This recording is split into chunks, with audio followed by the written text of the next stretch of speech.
Hello and welcome to Clinic on Cue, the show where we pick the brains of everyone and anyone involved in clinical research. I'm your host, Shauna Cusack, Global Sales Manager with Atlantia, and today I'm joined by the lovely Aoife Lonergan, who is our Senior Project Manager at Atlantia Clinical Trials. Thanks so much for joining us, Aoife. Delighted to get to chat with you today. So excited, and we'll jump right into the first question. Thank you. So how would you describe your role and what does a typical day look like to you? Yep, so as you said, I'm the Senior Project Manager here in Atlantia. So my role involves managing a team of project managers who deliver high quality studies on time and on budget in accordance with ICH-DCP principles. That involves overseeing different aspects of the clinical studies that we run here. So from kind of setup through to conduct and close out, kind of the day-to-day activities that are involved in that. I also work on a number of projects myself, so studies and then other kind of efficiency projects within Atlantia, continuous improvements. So my days can be kind of quite varied, which is great. Keeps and things busy. Interesting, very busy, yes, which is good. But it's nice to be involved, I guess, with different members of the team, and then you get to talk to, I guess, everybody from start to finish throughout your week, I suppose. So we definitely have kind of a multidisciplinary approach here, so we're very lucky that we have kind of the whole service in-house here in Atlantia. So obviously we offer an end-to-end service. So me and the other project managers work with the data management team, the recruitment team, the science team throughout all kind of phases of the study so that we can work towards kind of the end goal of producing a high quality clinical study. Brilliant. And I guess that kind of leads us into the next question nicely. So can you walk us through some of the key processes or workflows that operations then would manage? Yeah, so as I said, we work kind of across all phases of the study. So during setup, we work with the science team on protocol development. So we kind of review the application before it goes into ethics from an operational standpoint. Once that's approved, then we kind of move through the setup phase of the study. So working with data on getting the data collection tools in place, training the study team on the visits and the different visit assessments that might be completed with participants. We work with the quality department on work instructions and SOPs. Then through conduct, we work obviously very closely with participants, so maintaining kind of participant engagement through the conduct phase of the study with the clinical trial assistants. And then through closeout, we work very closely with the data management team and our statistician to make sure that we're kind of producing high quality data towards analysis so that the study can be analysed and then passed back over to the science team for the clinical study report. And then obviously throughout that whole process, we're working very closely with the sponsor so that they're kept up to date on all of the different ongoing activities on the study. Okay, and just maybe for people that don't know, how often are you in contact with sponsors on a regular study, say? It kind of varies depending on the level of contact the sponsor wants, but usually we would have kind of a weekly check-in with them, whether that's in the form of a call or kind of an update email at the end of the week to let them know kind of the activities that have taken place in that week. Okay. I know just from sponsor feedback, they really like that personal, I guess, communication and link to the team, that they can have that weekly or bi-weekly check-in where they see how the study is running, whether that be, a recruitment issue or, sometimes not an issue, but it's really nice, I think, and the feedback that we get is that it's really positive to have that one-on-one communication. And I think within Atlantia, it's nice that the team stays with a trial from start to finish, is that right? Definitely, yeah, absolutely. And I suppose that works for us as well. Like, it's really nice to have the sponsor involved at all different aspects, because then everybody's on the same page and we're all kind of working towards the same goal, which is obviously producing a high quality study. Like you said, the team kind of remains consistent on our studies, so that helps with kind of from the training aspect with the participants, meeting the same people every time that they come on site.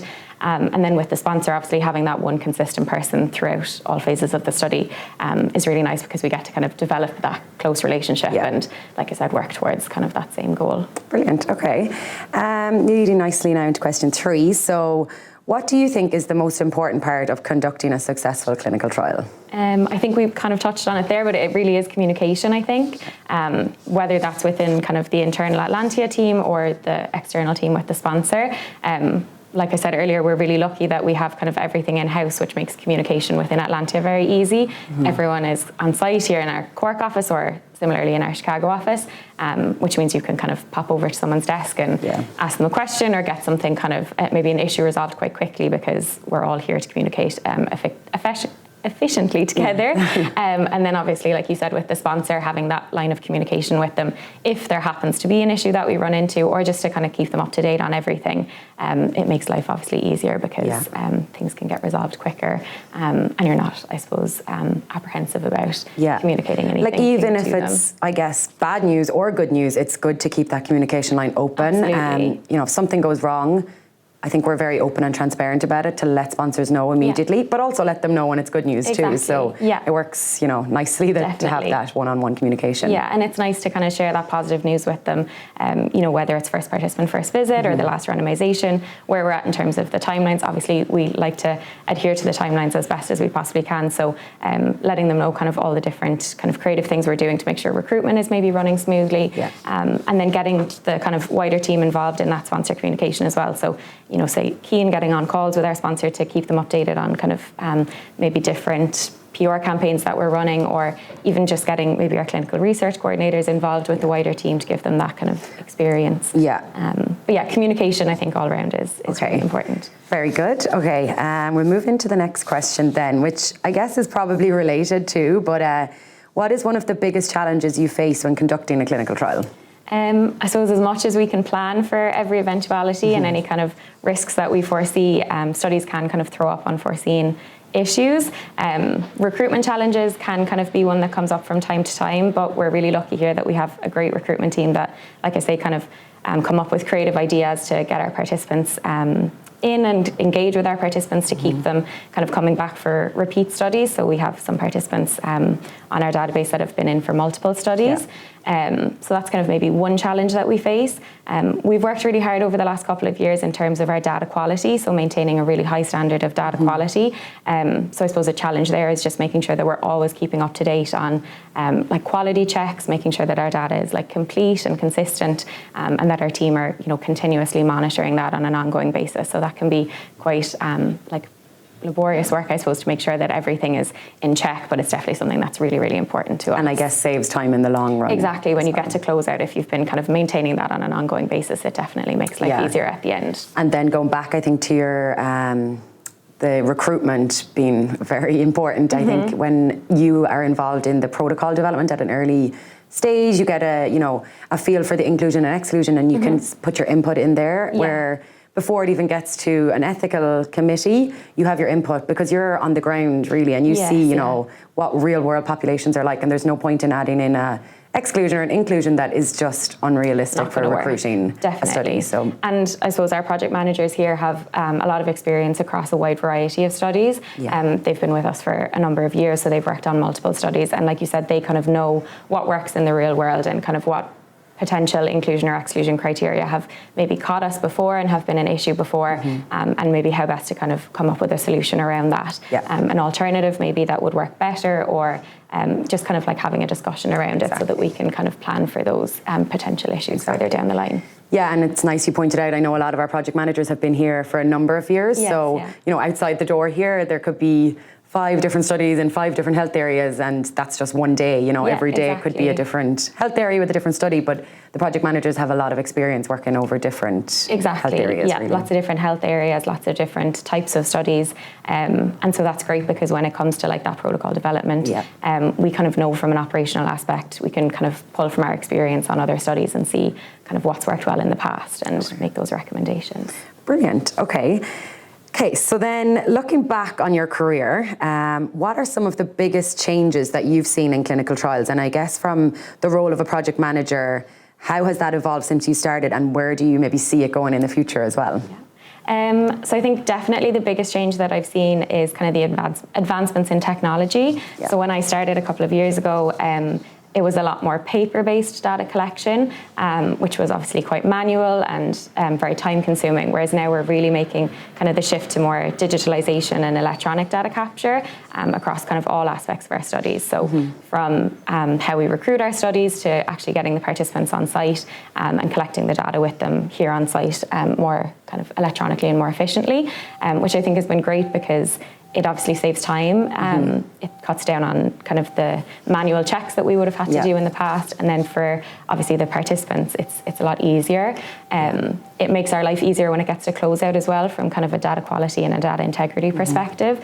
And I suppose I kind of just see that progressing more and more with all of the studies that time is money, so exactly, it helps on budgets as well. From the other perspective, from the sponsor's perspective as well. I think, and it's a lot easier as well. I suppose for our participants and for the team, like they've been getting trained over the last kind of couple of months on new ways to collect data. So direct data entry is something that we've kind of moved towards on our more recent studies, and it's been working really, really well for the team.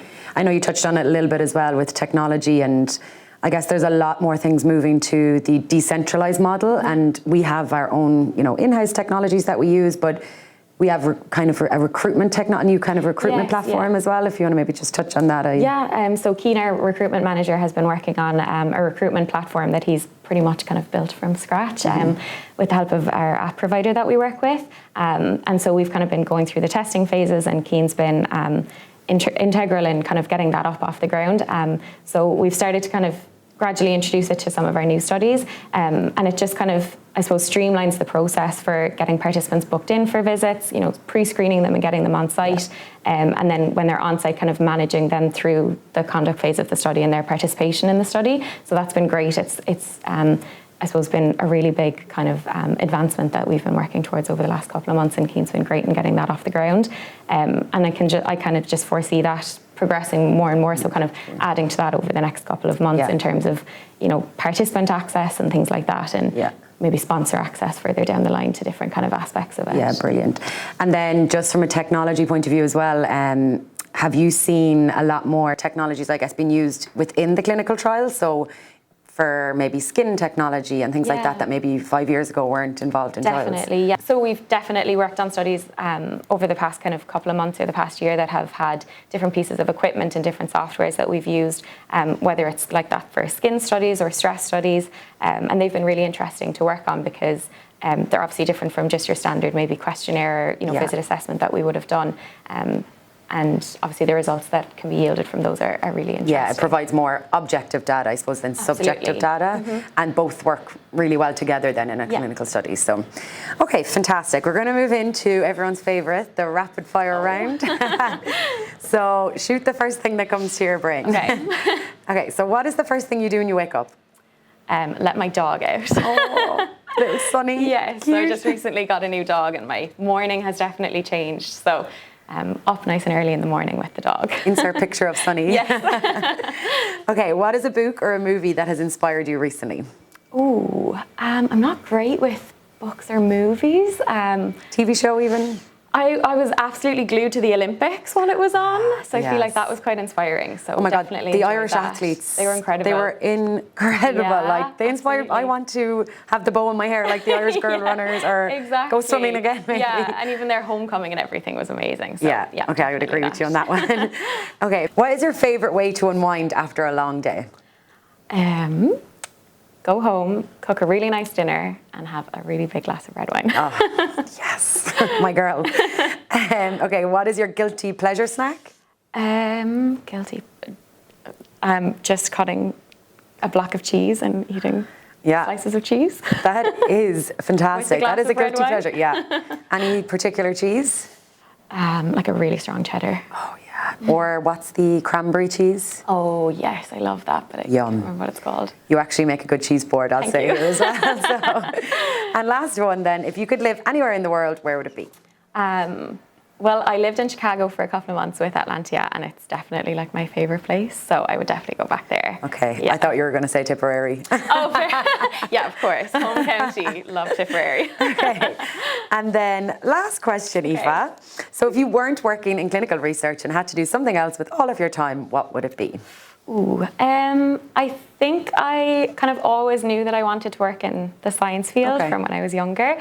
So I think I'd probably still be doing something science related, maybe something down the line of like dietetics or something like that. But I suppose I'm happy here, and I'm happy that I ended up in clinical research. Okay, that's interesting that you always knew you wanted to be in science. Did you do science in primary school? Because I know Some people had the chance to do it. We would have touched on it a bit, but it was more secondary school, I guess. So Okay. I did chemistry and physics when I was in wow, secondary okay. school. And then ended up doing nutritional science in college and just really, really liked it. So Okay. kind of kept on that path. And are you glad you went the nutritional science rather than maybe the kind of dietetics? Definitely, yeah. It was a bit broader. A bit broader, yeah. And I always kind of said I'd maybe go back and do dietetics at some stage, but I don't see it on the cards for me anymore. I think I kind of prefer this side of it. As opposed to, yeah. Very good. And you touched on a little bit of hobby with cooking. Do you enjoy cooking or just eating more so? More so eating. Yeah, more so eating. Yeah, I wouldn't be the best cook, so definitely going out, kind of trying new restaurants, new foods. Cork's great for Cork the is restaurant great, yeah. scene. So I think, yeah, definitely more eating and drinking as opposed to cooking. Very good. Okay, well, brilliant. Thanks so much. That is Thank it you. ended. So it's so lovely to chat to you. Thank you so much. Okay, so we've come to the end. If you enjoyed this, don't forget to like, comment and subscribe below because we have plenty more content coming soon.